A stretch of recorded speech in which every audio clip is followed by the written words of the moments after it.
All right, we have identified the problem of a covered and smothered root collar. You can see the decay and the rot that needs to be eliminated, and right now the only way that we can eliminate this is to get an air excavation tool, a root collar excavation. All of this is specified in ANSI. Blow this stuff away down to where you see the flare roots, the anchor roots, and expose it. Now, if there's a tree that we have worked on that the next door neighbor gave us a job on last year, and we're going to compare this one with the other one in just a minute. But before I leave this, once again, we're here to establish a problem, a price, and a solution that is used for it. And so let me confirm the condition of the soil. I've got my other two tools here. Get this out of the way. This is my penetrometer, and I'm going to turn the dial around to you so you can see it. I'm going to push in, and he's got, see where it goes into the red? See where it goes into the red right there? Okay, and I'm going to mark this. All right, we've got about 6 inches of arable soil, which probably makes this acceptable. This is okay. The problem that we're having with this tree is covered and smothered root collar, covered and smothered critical root zone with this fabric, and you can see where the roots are really working hard to come through. See here? See where they're trying to work their way through? Here's one, and we'll pull it out, and that's it. That really needs to be down here in the critical root zone. Now, one other part of the evaluation is going to be the condition of the soil. And we do this with the core sample. What I'm going to do is come right here, I'm going to push down, I'm going to go as far as I can, and what we're seeing is typically what we see in virtually all of our environments, and that is we've got some loose arable soil on top, we've got a transition layer right here that was probably piled in during construction, and we've got the true ground level right there, which is nothing but very non-permeable, hard-packed red clay. And in North Carolina, when you bake that, they call that a brick. And so what I'm going to do now is I'm going to move over just a little bit here, and we're going to test. And there.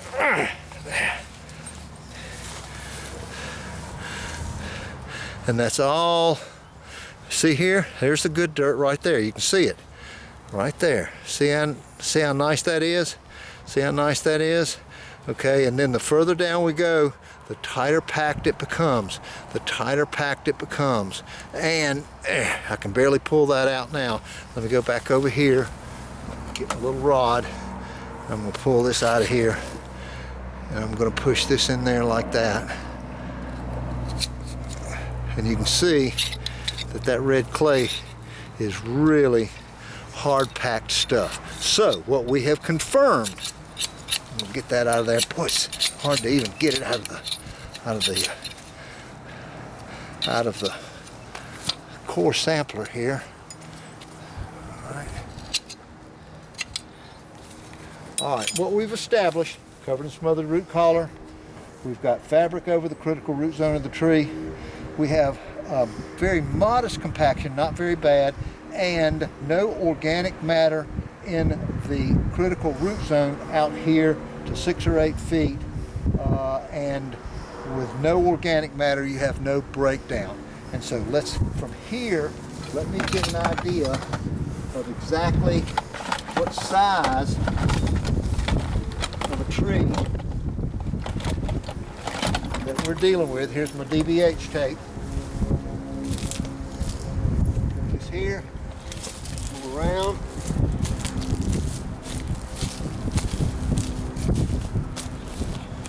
This tree is exactly 14 inches in diameter. And so we'll record this information idea so far of about what it's going to cost to do this, but before we do that, let's step back and look at the canopy. All right, what we see in the canopy is a spreading in the middle that indicates that we do not have the right kind of support at the root level for the upper part of the tree. This is a Bradford pear. Some people like them, some people don't, but they are a very popular tree. They are everywhere. We've got one right next door. The next door neighbor hired us to do work on that does not look like this because of the absence of those deficiencies that we just talked about. The most common type of tree preservation action that we engage in is extension of the critical root zones. Everybody grows a tree from 3 inches out to 6, 8, 9, 10 inches, and they never change the dirt skirt around it, and we have to make it bigger. And so let's go over here to one that we've done and worked with successfully, and I'll show you exactly the change between what a treatment can do versus what neglect produces in form of additional expenses and risk of loss for the homeowner.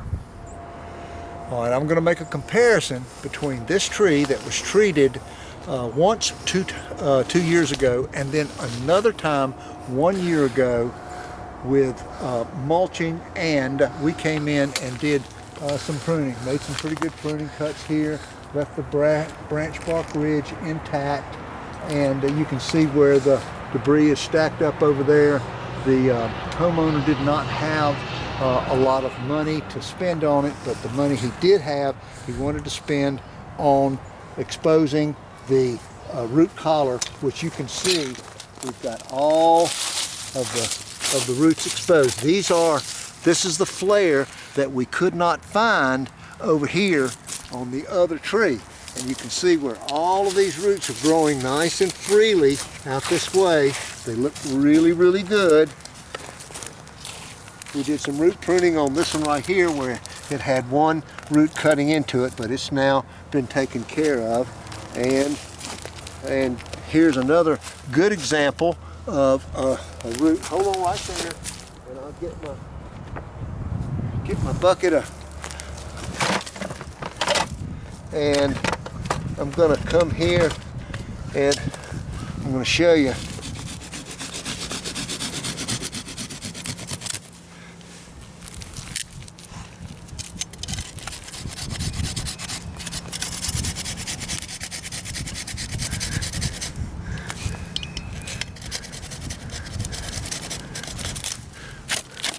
All right, you can see where that root was cutting in there, and this root here comes off of there, and because we loosened up the dirt and made the critical root zone fertile, this root was stimulated to grow out away from the tree and not in around the tree to choke it or girdle it and strangle it, which is what we find in so many other instances. All right, what I'm going to do now is I'm going to pull this mulch back, and we're looking for roots, which we're seeing an abundance of roots. See all these nice fine root hairs? That's exactly the type of growth that we wanted to stimulate in this tree, and it makes a huge difference. You know, I'm going to leave that right there, and I'm going to get my core sampler, and I'm going to take a core, and you can see how much difference there is in the soil. Look at this. Look how nice and loose that is. See how nice and loose that is? It's still got a lot of clay in it, but it's loose and arable. Let me get my poker.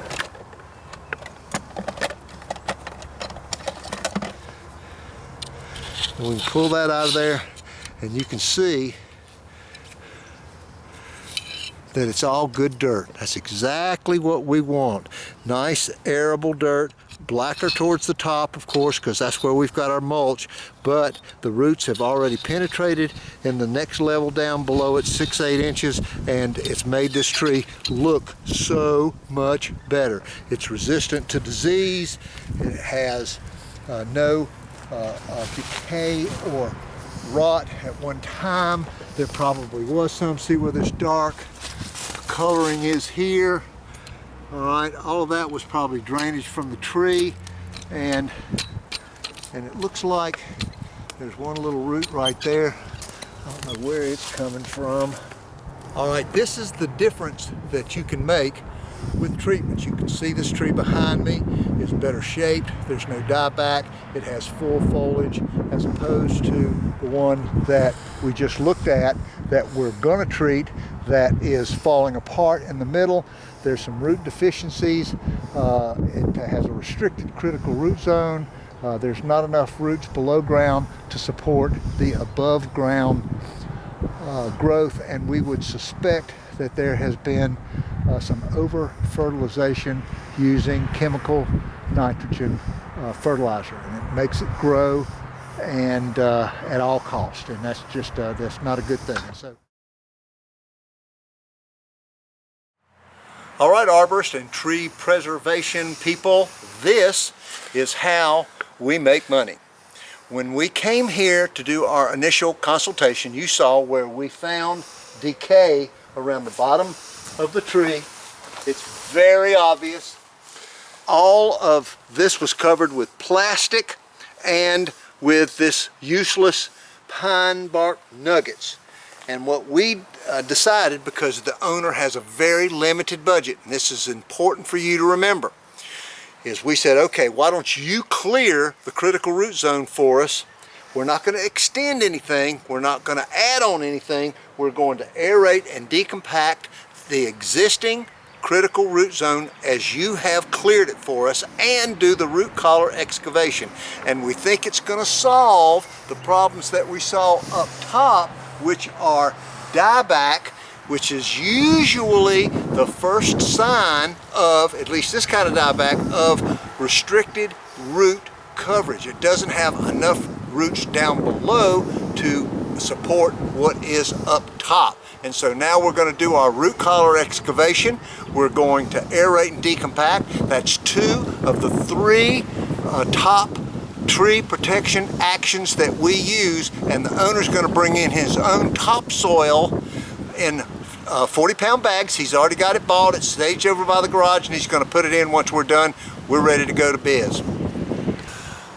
One of the reasons we tell you never to predict what might be below the surface of a root collar excavation is, look what we found here. Now, it is likely that this tree is going to fail. The question is, when does the owner want to take it down and replace it, if they want to replace it at all? You can see where the roots have grown up. They met opposition to compacted dirt, very hard dirt in this neighborhood, and turned back and started to wrap around the tree and began to strangle itself right here, here, and as we go around on the other side, you can begin to see even more. These are little baby Bradford sprouts off of the roots that were here, and you can see where it's already eaten the trunk away right there. This is all bare. There's no bark there at all. The roots have completely wrapped around and strangled. Now, the question would be from the owner is, what can I do to save this tree? And my answer to him is, put the mulch back. Do not put it in contact with the trunk of the tree. Extend the critical root zone out another foot or 2 to the drip line. Do some pruning, bring back the branches a little bit, and irrigate and feed. What is that going to do? It's going to prolong the life of a tree that we know is going to fail. And so that is part of the hazard assessment report that this owner is going to get. They do not have a lot of money, if any, to do further actions, and so that's why he's doing his own topsoil. That's why he cleared the critical root zone on his own, and we divided responsibilities for care of this tree up between us and the owners. That's the create and cooperate part of our protocol, and you'll see us refer to that in other sections. And so right now we're doing everything we can to maintain this tree, but unfortunately, because of the past previous cultural practices, this tree will fail.